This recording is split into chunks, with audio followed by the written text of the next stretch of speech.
ॐ श्री गणेशाय नमः। अथ श्री शिव प्रदोष स्तोत्र। ध्यान। ब्रह्मा शिवार्चन विधिभिर्विदित्वा भक्त्या प्रदोष समये शिवपूजनेन पूज्यो भवत्यनुदिनं प्रणवान्ति तानि पञ्चाक्षराणि शिवनाम मनोहराणि।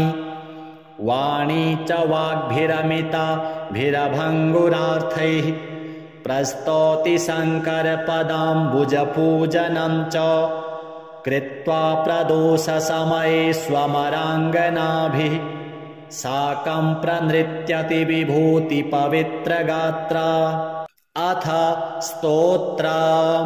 देवास्तावदुमासहाय चरणां भोजं प्रदोषे मुहुर्बिल्वाद्यैः कुसुमैश्च चन्दनवरैः सम्पूज्य जातोत्सवाः।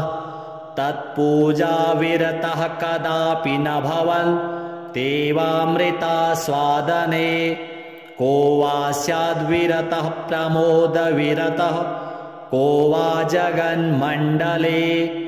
कः प्राणी गणनाथ नाथ चरणां भोजार्चनानादरः। सायङ्कालमवाप्य दुर्लभतरं ब्रह्मण्यमासाद्य च त्यक्त्वा केवलमन्त्यजानपि महापापाश्रयान् दुर्मुखान् दुर्वीर्यान् दुरदृष्टकोटिघटितान् जारोपजारोद्भवान्। मन्ये मुं पुरुषाधमं नरखरं दुरवीर्यपातोद्भवां। पापिष्ठातिवरिष्ठमयपकुला स्त्रियोनिगन्धोन्मुखा। यः सायं शिवलिङ्गसङ्गरहितः कार्यान्तरव्यापृतः सङ्गाराधनसाधनादिविमुखो भूभाररूपः परं। तद्वंशः प्रलयं प्रयाति सहसा तन्नाशकैस्तैर्विना। ब्रह्माण्डप्रलयैः प्रदोषसमये यः शङ्करानर्चकः तच्चित्तं खलु पित्तपीतमनिशं तातोऽपि तस्याधमः। तन्माता व्यभिचारिणी शुनकजा जातापि सा रासभैः। ब्रह्माण्डानि पुनाति शङ्करपरः सायं शिवाराधकः। तत्तातः सुकृती सती च जननी तत्सोदरो ब्रह्मणः। तत्सन्तानसमृद्ध्यरप्यनुदिनं तस्याभिवृद्धिः सदा। सन्तोषैर्धनधान्यदारविभवात् यभ्युच्चयः सन्ततं। तत्पादाब्जरजः परं शिरसि मे तस्मै नमः सर्वदा। यः सायं शिवलिङ्गपूजनतः श्रान्तः प्रणामैर्मुहुः। नृत्योत्साहकरः कराद्यभिनयः अत्यादरादादर। व्याहरैर्हरशङ्कर स्मरहर त्राहीत्यमन्दोत्सवः। सङ्गस्तेन ममास्तु सन्ततमुमा कान्तं प्रदोषेषु यः। क्षीराद्यैरभिषिच्य लिङ्गविलयं श्रीचन्दनालेपनैः बिल्वैरप्यमलैरमन्दविलसत् गन्धैर्मरन्दान्वितैः। कुन्दैरर्चयति प्रकृष्टविभवैः कर्पूरदीपादिभिः। सत्सङ्गै दिनयापनं भवतु मे यः सायमीशार्चनां ध्यात्वानन्दघनो विभूतिकवचो रुद्राक्षभूषोत्सवः। जिह्वा शङ्करनामरूपसुसुधा पूरादरास्वादना। व्यासक्ता शिवलिङ्गपूजनमहो साहस्य सायं मुहुः वासः स्यान्मम तस्य मन्दिरवरे यः सायमीशार्चना नन्दापारतरङ्गसङ्गततनुर्भूतिप्रभाभूषितः रुद्राक्षाभरणः प्रतिक्षणमपि श्रीमन्विरूपाक्ष मां रक्ष्यं प्रेक्ष्य परीक्ष्य मामकधिया रक्षेति यः संवसेत् पातालेऽप्युरगेश्वरप्रभृतयः श्रीहाटकेशार्चनं सायं सन्ततमेव शान्तहृदयाः सायं वधूसंयुताः धूपैर्दीपगणैश्च चन्दनवरैः पुष्पैरमन्दैरपि प्राज्याज्यान्नवरैरपारमधुरैर्नाट्यादिभिश्चान्वहम् सायङ्कालशिवार्चनस्य महिमा केनापि न ज्ञायते तस्मादेव विमोहमेत्य बहवः त्यक्त्वा शिवाराधनम् कुम्भीपाकमुपेत्य गर्भजनित क्लेशं च सम्प्राप्यते संसारार्णवमज्जनैरनुदिनं तिष्ठन्ति बम्बारवैः लोके साङ्करसङ्गतिः खलु सदा सायं शिवाराधना ध्यानाय प्रभवत्यवश्यमसकृत् तत्सङ्गतेस्तत्फलम् सायस्यास्ति स एव भाग्यनिवहः धारः सुराराधितः तत्पादाम्बुजपूजनेन भगवान् भालेक्षणस्तुष्यति आकल्पं यदि धर्मकोटिभिरहो रात्रं च यो नीयतां किं तैः सायमुमासहाय चरणां भोजार्चनं चेद्भवेत् पातिव्रत्यसमं खलु व्रतमिदं त्यागेस्य किं दुर्भगो न स्यादेव ततः कदापि न परित्याज्यं शिवाराधनम् सायङ्कालशिवार्चनेन भगवान् तुष्टो यथा शङ्करः तद्वनान्यविशेषकारनियम आचारैः सतुष्यत्यपि तस्मात् सायमुमासहाय भजनं कृत्वा विमुक्तो भवेत् पापापारमहाम्बुराशिभिरपि प्राप्नोति भाग्यान्यपि श्रीसाम्ब सदाशिवार्पणमस्तु देवास्तावदुमासहाय चरणां भोजं प्रदोषे मुहुर्बिल्वाद्यैः कुसुमैश्च चन्दनवरैः सम्पूज्य जातोत्सवाः तत्पूजाविरतः कदापि न भवन् देवामृतास्वादने को वा स्याद्विरतः प्रमोदविरतः को वा जगन्मण्डले कः प्राणिगणनाथ नाथ चरणां भोजार्चनानादरः सायङ्कालमवाप्य दुर्लभतरं ब्रह्मण्यमासाद्य च त्यक्त्वा केवलमन्त्यजानपि महापापाश्रयान् दुर्मुखान् दुर्वीर्यान् दुरदृष्टकोटिघटितान् जारोपजारोद्भवान् मन्ये मुं पुरुषाधमं नरखरं दुर्वीर्यपातोद्भवां पापिष्ठातिवरिष्ठमयपकुला स्त्रियो निगन्धोन्मुखा यः सायं शिवलिङ्गसङ्गरहितः कार्यान्तरव्यापृतः सङ्गाराधनसाधनादिविमुखो भूभाररूपः परं तद्वंशः प्रलयं प्रयाति सहसा तन्नाशकैस्तैर्विना ब्रह्माण्डप्रलयैः प्रदोषसमये यः शङ्करानर्चकः तच्चित्तं खलु पित्तपीतमनिशं तातोऽपि तस्याधमः तन्माता व्यभिचारिणी शुनकजा जातापि सा रासभैः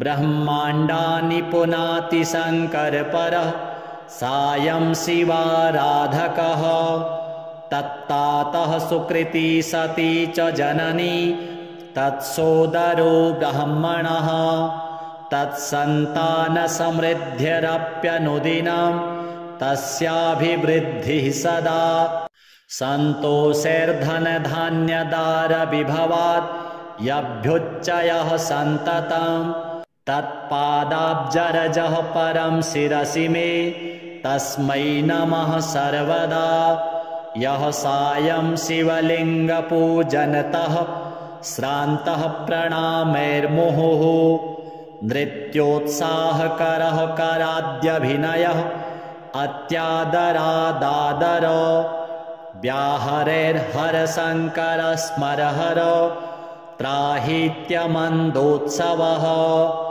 सङ्गस्तेन ममास्तु सन्ततमुमा कान्तं प्रदोषेषु यः क्षीराद्यैरभिषिच्य लिङ्गविलयं श्रीचन्दनालेपनैः बिल्वैरप्यमलैरमन्दविलसत् गन्धैर्मरन्दान्वितैः कुन्दैरर्चयति प्रकृष्टविभवैः कर्पूरदीपादिभिः सत्सङ्गै दिनयापनं भवतु मे यः सायमीशार्चनां ध्यात्वानन्दघनो विभूतिकवचो रुद्राक्षभूषोत्सवः जिह्वा शङ्करनामरूपसुसुधा पूरादरास्वादन व्यासक्ता शिवलिङ्गपूजनमहोत् साहस्य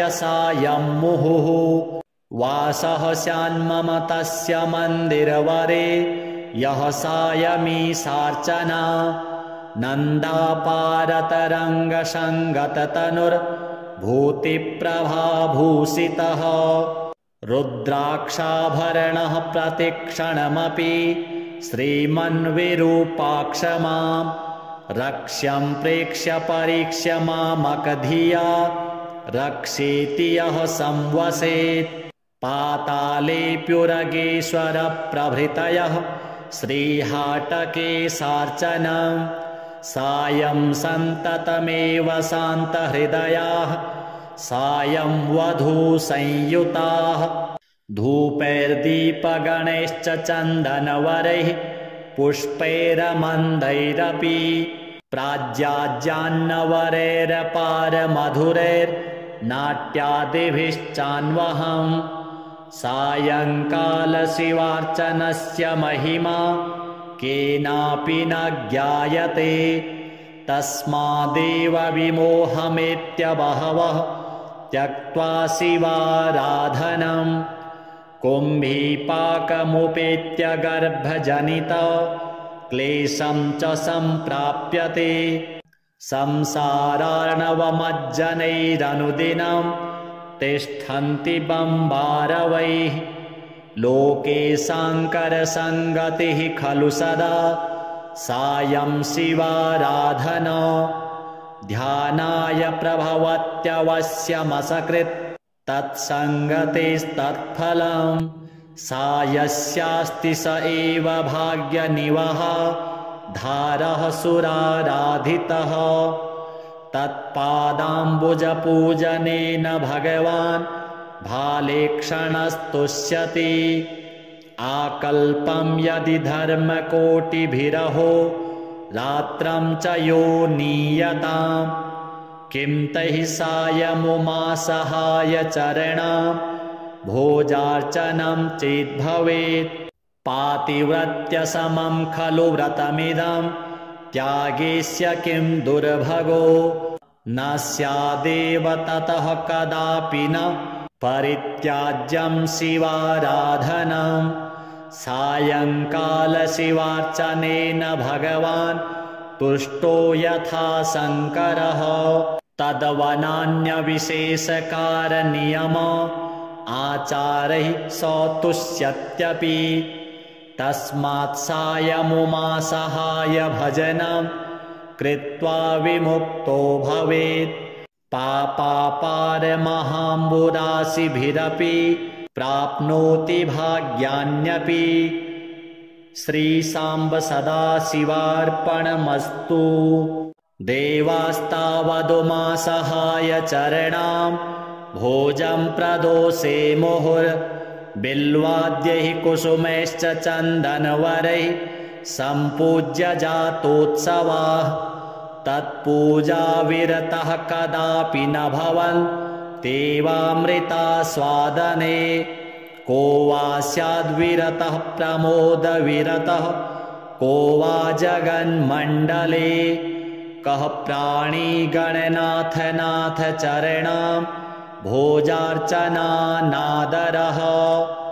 सायङ्कालमवाप्य दुर्लभतरं ब्रह्मण्यमासाद्य च त्यक्त्वा केवलमन्त्यजानपि महापापाश्रयान् दुर्मुखान् दुर्वीर्यान् दुरदृष्टकोटिघटितान् जारोपजारोद्भवान्। मन्ये मुं पुरुषाधमं नरखरं दुरवीर्यपातोद्भवां। पापिष्ठातिवरिष्ठमयपकुला स्त्रियो निगन्धोन्मुखा। यः सायं शिवलिङ्गसङ्गरहितः कार्यान्तरव्यापृतः सङ्गाराधनसाधनादिविमुखो भूभाररूपः परं। तद्वंशः प्रलयं प्रयाति सहसा तन्नाशकैस्तैर्विना। ब्रह्माण्डप्रलयैः प्रदोषसमये यः शङ्करानर्चकः तच्चित्तं खलु पित्तपीतमनिशं तातोऽपि तस्याधमः। तन्माता व्यभिचारिणी शुनकजा जातापि सा रासभैः। ब्रह्माण्डानि पुनाति शङ्करपरः सायं शिवाराधकः। तत्तातः सुकृती सती च जननी तत्सोदरो ब्राह्मणः। तत्सन्तानसमृद्ध्यरप्यनुदिनं तस्याभिवृद्धिः सदा। सन्तोषैर्धनधान्यदारविभवात् यभ्युच्चयः सन्ततं। तत्पादाब्जरजः परं शिरसि मे तस्मै नमः सर्वदा। यः सायं शिवलिङ्गपूजनतः श्रान्तः प्रणामैर्मुहुः। नृत्योत्साहकरः कराद्यभिनयः अत्यादरादादर। व्याहरैर्हरशङ्करस्मरहर त्राहीत्यमन्दोत्सवः। सङ्गस्तेन ममास्तु सन्ततमुमा कान्तं प्रदोषेषु यः।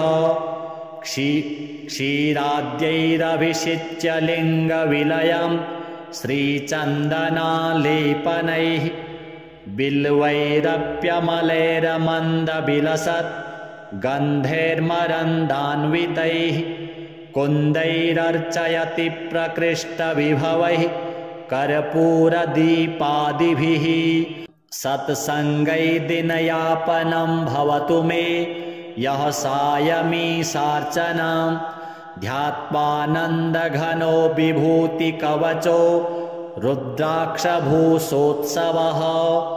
जिह्वा शङ्करनामरूपसुसुधा पूरादरास्वादन।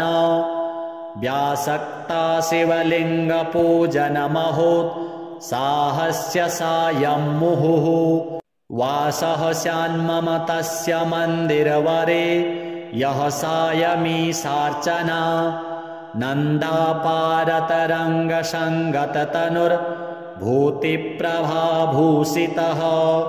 रुद्राक्षाभरणः प्रतिक्षणमपि श्रीमन्विरूपाक्ष मां।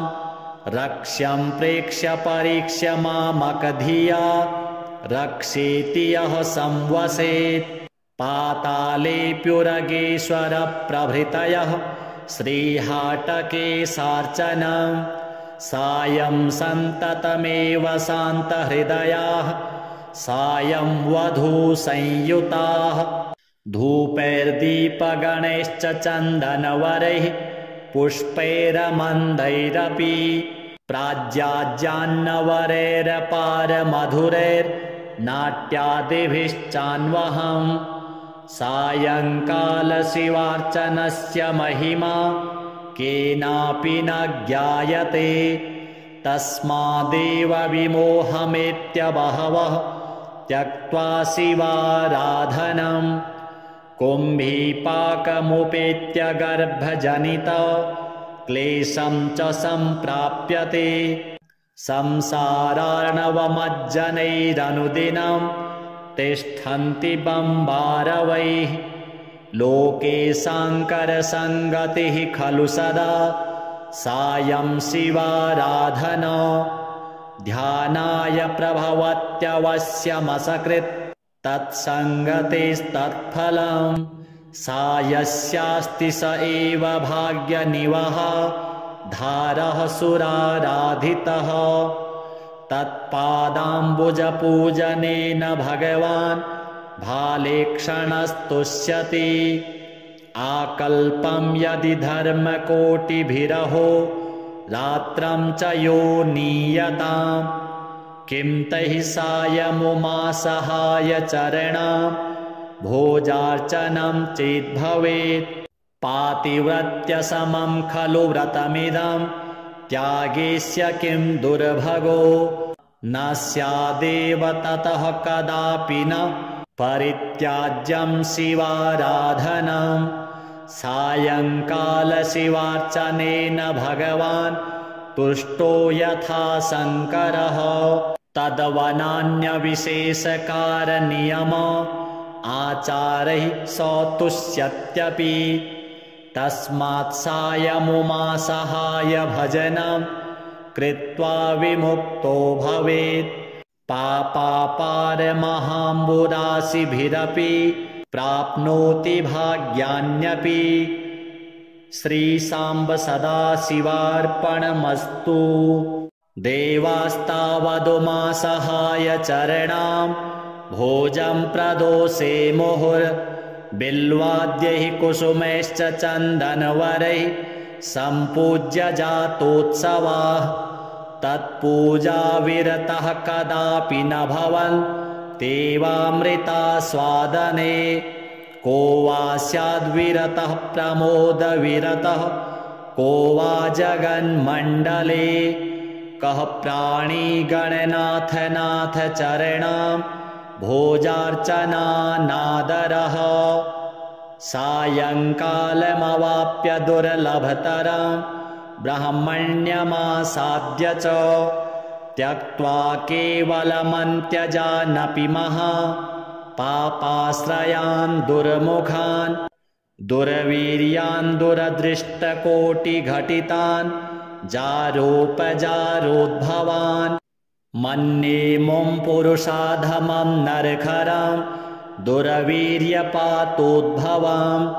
पापिष्ठातिवरिष्ठमयपकुला स्त्रियो निगन्धोन्मुखा यः सायं शिवलिङ्गसङ्गरहितः कार्यान्तरव्यापृतः सङ्गाराधनसाधनादिविमुखो भूभाररूपः परं तद्वंशः प्रलयं प्रयाति सहसा तन्नाशकैस्तैर्विना ब्रह्माण्डप्रलयैः प्रदोषसमये यः शङ्करानर्चकः तच्चित्तं खलु पित्तपीतमनिशं तातोऽपि तस्याधमः तन्माता व्यभिचारिणी शुनकजा जातापि सा रासभैः ब्रह्माण्डानि पुनाति शङ्करपरः सायं शिवाराधकः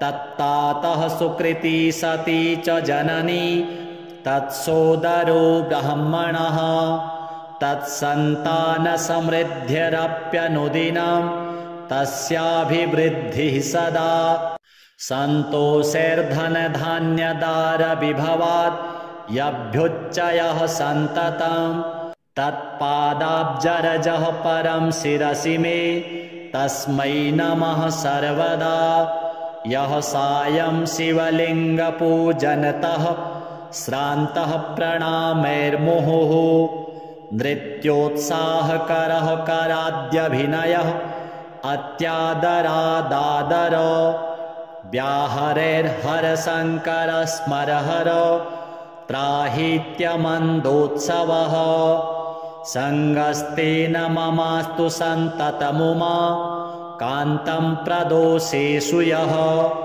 क्षीराद्यैरभिषिच्य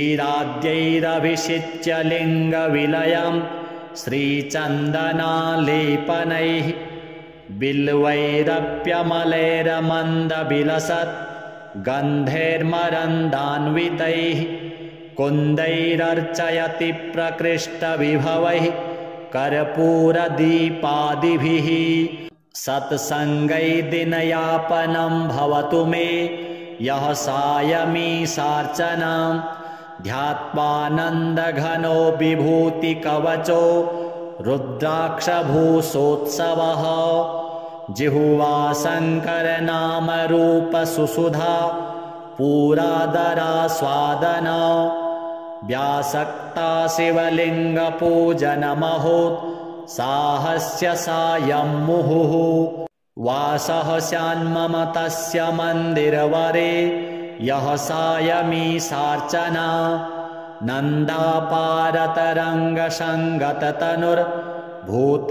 नन्दापारतरङ्गसङ्गततनुर्भूतिप्रभाभूषितः रुद्राक्षाभरणः प्रतिक्षणमपि श्रीमन्विरूपाक्षमां रक्ष्यं प्रेक्ष्य परीक्ष्य मामकधिया रक्षेति यः संवसेत् पातालेऽप्युरगेश्वरप्रभृतयः श्रीहाटकेशार्चनं सायं सन्ततमेव शान्तहृदयाः सायं वधूसंयुताः धूपैर्दीपगणैश्च चन्दनवरैः पुष्पैरमन्दैरपि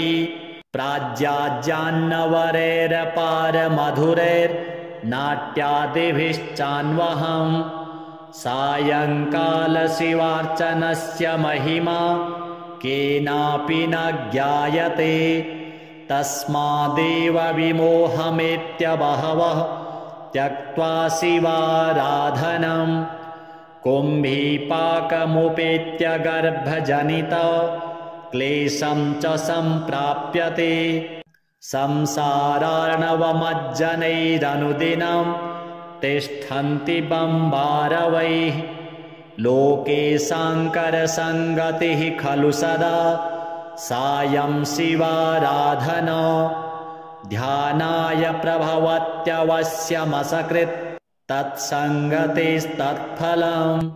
सायस्यास्ति स एव भाग्यनिवहः धारः सुराराधितः तत्पादाम्बुजपूजनेन भगवान् भालेक्षणस्तुष्यति आकल्पं यदि धर्मकोटिभिरहो रात्रं च यो नीयताम् किं तैः सायमुमासहाय चरणां भोजार्चनं चेद्भवेत् पातिव्रत्यसमं खलु व्रतमिदं त्यागेस्य किं दुर्भगो न स्यादेव ततः कदापि न परित्याज्यं शिवाराधनं सायङ्कालशिवार्चनेन भगवान् तुष्टो यथा शङ्करः तदवनान्यविशेषकारनियम आचारैः सौतुष्यत्यपि तस्मात् सायमुमासहाय भजनं कृत्वा विमुक्तो भवेत् पापापारमहाम्बुराशिभिरपि प्राप्नोति भाग्यान्यपि श्रीसाम्ब सदाशिवार्पणमस्तु देवास्तावदुमासहाय चरणां भोजं प्रदोषे मुहुर्बिल्वाद्यैः कुसुमैश्च चन्दनवरैः सम्पूज्य जातोत्सवाः तत्पूजाविरतः कदापि न भवन् तेवामृतास्वादने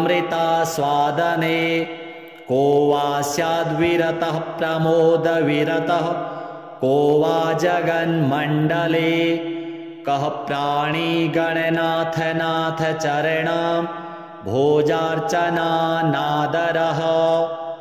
सायङ्कालमवाप्य दुर्लभतरं ब्रह्मण्यमासाद्य च त्यक्त्वा केवलमन्त्यजानपि पापाश्रयान् दुर्मुखान् दुर्वीर्यान् दुरदृष्टकोटिघटितान् जारोपजारोद्भवान् मन्येमुं पुरुषाधमं नरखरां दुर्वीर्यपातोद्भवां पापिष्ठातिवरिष्ठमयपकुला स्त्रियोनिगन्धोन्मुखा यः सायं शिवलिङ्गसङ्गरहितः कार्यान्तरव्यापृतः सङ्गाराधनसाधनादिविमुखो भूभाररूपः परं तद्वंशः प्रलयं प्रयाति सहसा तन्नाशकैस्तैर्विना ब्रह्माण्डप्रलयैः प्रदोषसमये यः शङ्करानर्चकः तच्चित्तं खलु पित्तपीतमनिशं तातोऽपि तस्याधमः तन्माता व्यभिचारिणी शुनकजा जातापि सा रासभैः ब्रह्माण्डानि पुनाति शङ्करपरः सायं शिवाराधकः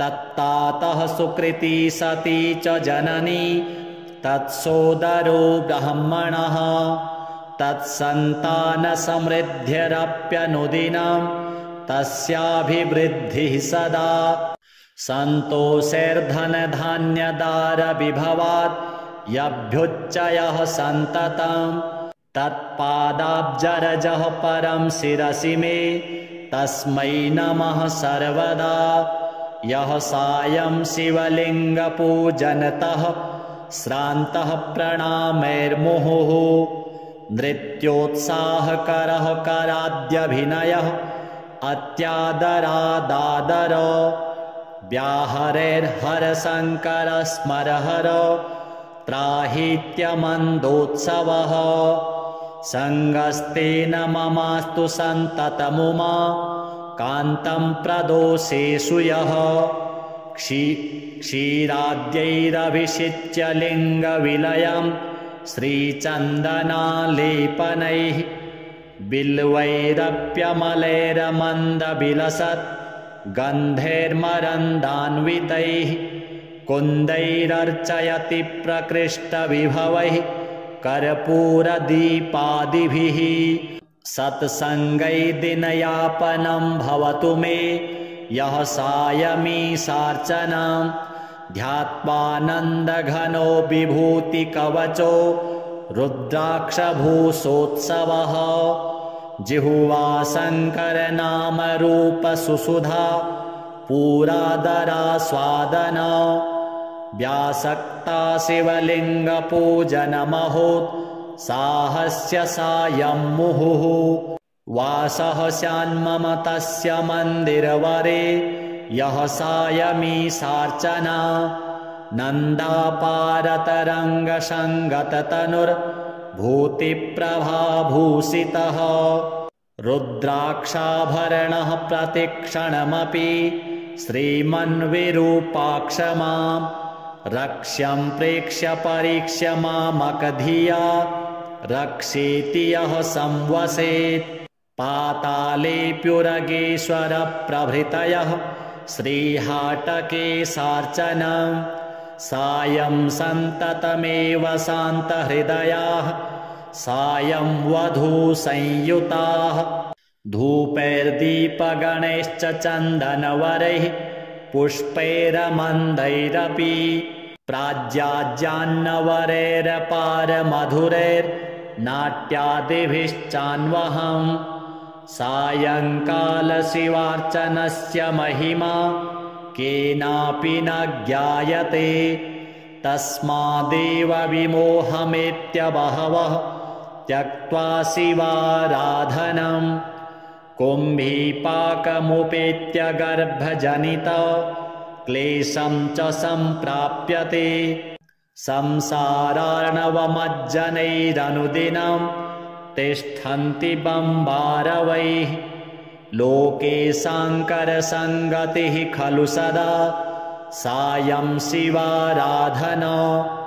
ध्यानाय प्रभवत्यवश्यमसकृत् तत्सङ्गतेस्तत्फलम् सायस्यास्ति स एव भाग्यनिवहः धारः सुराराधितः। तत्पादाम्बुजपूजनेन भगवान् भालेक्षणस्तुष्यति। आकल्पं यदि धर्मकोटिभिरहो रात्रं च यो नीयताम् किं तैः सायमुमासहाय चरणां भोजार्चनं चेद्भवेत्। पातिव्रत्यसमं खलु व्रतमिदं त्यागेस्य किं दुर्भगो न स्यादेव ततः कदापि न परित्याज्यं शिवाराधनम्। सायङ्कालशिवार्चनेन भगवान् तुष्टो यथा शङ्करः तदवनान्यविशेषकारनियम आचारैः सतुष्यत्यपि। तस्मात् सायमुमासहाय भजनं कृत्वा विमुक्तो भवेत्। पापापारमहाम्बुराशिभिरपि प्राप्नोति भाग्यान्यपि। श्रीसाम्ब सदाशिवार्पणमस्तु। देवास्तावदुमासहाय चरणां भोजं प्रदोषे मुहुर्बिल्वाद्यैः कुसुमैश्च चन्दनवरैः सम्पूज्य जातोत्सवाः। तत्पूजाविरतः कदापि न भवन् देवामृतास्वादने। को वा स्याद्विरतः प्रमोदविरतः को वा जगन्मण्डले। कः प्राणी गणनाथनाथ चरणां भोजार्चनानादरः। सायङ्कालमवाप्य दुर्लभतरं ब्रह्मण्यमासाद्य च त्यक्त्वा केवलमन्त्यजानपि पापाश्रयान् दुर्मुखान् दुर्वीर्यान् दुरदृष्टकोटिघटितान् जारोपजारोद्भवान्। मन्ये मुं पुरुषाधमं नरखरं दुरवीर्यपातोद्भवां। पापिष्ठातिवरिष्ठमयपकुल स्त्रियोनिगन्धोन्मुखा।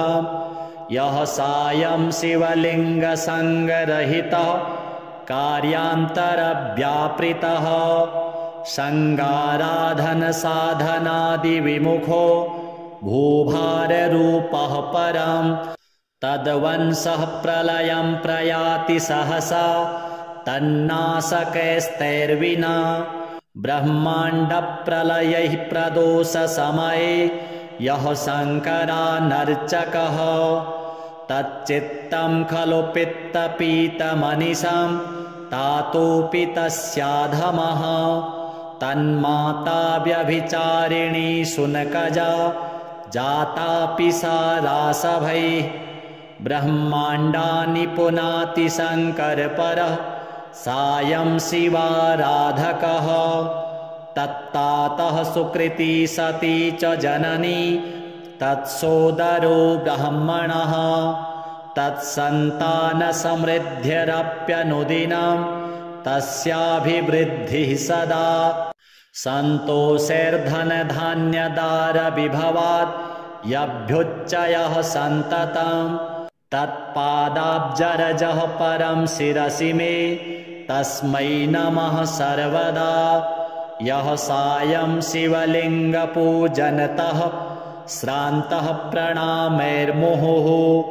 नृत्योत्साहकरः कराद्यभिनयः अत्यादरादादर व्याहरेर्हरशङ्कर स्मरहर त्राहीत्यमन्दोत्सवः सङ्गस्तेन ममास्तु सन्ततमुमा कान्तं प्रदोषेषु यः क्षीराद्यैरभिषिच्य लिङ्गविलयं श्रीचन्दनालेपनैः बिल्वैरप्यमलैरमन्दविलसत् गन्धैर्मरन्दान्वितैः कुन्दैरर्चयति प्रकृष्टविभवैः कर्पूरदीपादिभिः सत्सङ्गै दिनयापनं भवतु मे यः सायमीशार्चनां ध्यात्वानन्दघनो विभूतिकवचो रुद्राक्षभूषोत्सवः जिह्वा शङ्करनामरूपसुसुधा पूरादरास्वादना व्यासक्ता शिवलिङ्गपूजनमहोत्साहस्य सायं मुहुः वासः स्यान्मम तस्य मन्दिरवरे यः सायमीशार्चना नन्दापारतरङ्गसङ्गततनुर्भूतिप्रभाभूषितः रुद्राक्षाभरणः प्रतिक्षणमपि श्रीमन्विरूपाक्ष मां रक्ष्यं प्रेक्ष्य परीक्ष्य मामकधिया रक्षेति यः संवसेत् पातालेऽप्युरगेश्वरप्रभृतयः श्रीहाटकेशार्चनं सायं सन्ततमेव शान्तहृदयाः सायं वधूसंयुताः धूपैर्दीपगणैश्च चन्दनवरैः पुष्पैरमन्दैरपि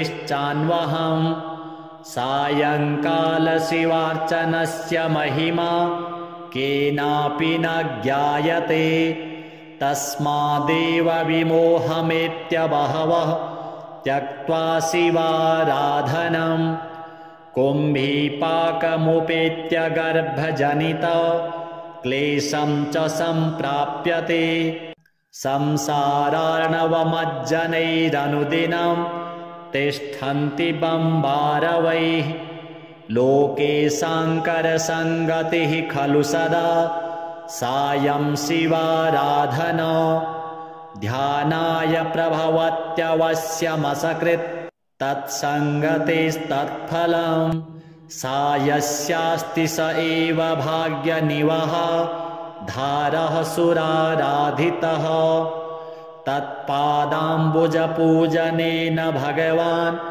भालेक्षणस्तुष्यति आकल्पं यदि धर्मकोटिभिरहो रात्रं च यो नीयतां किं तैः सायमुमासहाय चरणां भोजार्चनं चेद्भवेत् पातिव्रत्यसमं खलु व्रतमिदं त्यागेस्य किं दुर्भगो न स्यादेव ततः कदापि न परित्याज्यं शिवाराधनम् सायङ्कालशिवार्चनेन भगवान् तुष्टो यथा शङ्करः तद्वनान्यविशेषकारनियम आचारैः सतुष्यत्यपि तस्मात् सायमुमासहाय भजनं कृत्वा विमुक्तो भवेत् पापापारमहाम्बुराशिभिरपि प्राप्नोति भाग्यान्यपि श्रीसाम्ब सदाशिवार्पणमस्तु देवास्तावदुमासहाय चरणां भोजं प्रदोषे मुहुर्बिल्वाद्यैः कुसुमैश्च चन्दनवरैः सम्पूज्य जातोत्सवाः तत्पूजाविरतः कदापि न भवन् देवामृतास्वादने को वा स्याद्विरतः प्रमोदविरतः को वा जगन्मण्डले कः प्राणिगणनाथ चरणां भोजार्चनानादरः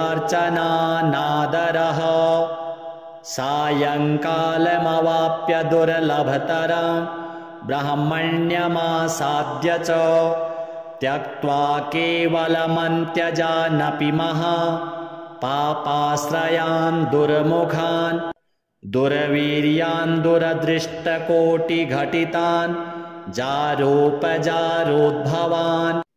मन्ये मुं पुरुषाधमं नरखरं दुर्वीर्यपातोद्भवां पापिष्ठातिवरिष्ठमयपकुला स्त्रियो निगन्धोन्मुखा यः सायं शिवलिङ्गसङ्गरहितः कार्यान्तरव्यापृतः सङ्गाराधनसाधनादिविमुखो भूभाररूपः परं तद्वंशः प्रलयं प्रयाति सहसा तन्नाशकैस्तैर्विना ब्रह्माण्डप्रलयैः प्रदोषसमये यः शङ्करानर्चकः तच्चित्तं खलु पित्तपीतमनिशं तातोऽपि तस्याधमः तन्माता व्यभिचारिणी शुनकजा जातापि सा रासभैः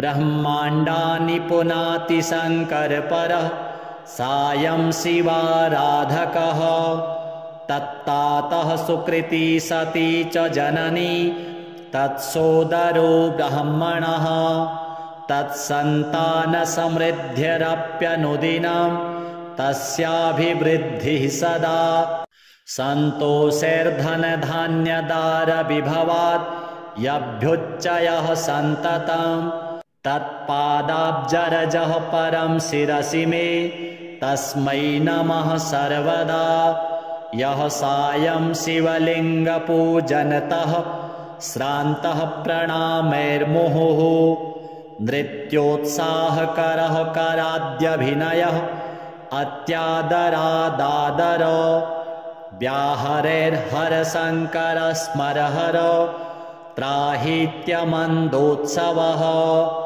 सङ्गस्तेन ममास्तु सन्ततमुमा कान्तं प्रदोषेषु यः क्षीराद्यैरभिषिच्य लिङ्गविलयं श्रीचन्दनालेपनैः बिल्वैरप्यमलैरमन्दविलसत् गन्धैर्मरन्दान्वितैः कुन्दैरर्चयति प्रकृष्टविभवैः कर्पूरदीपादिभिः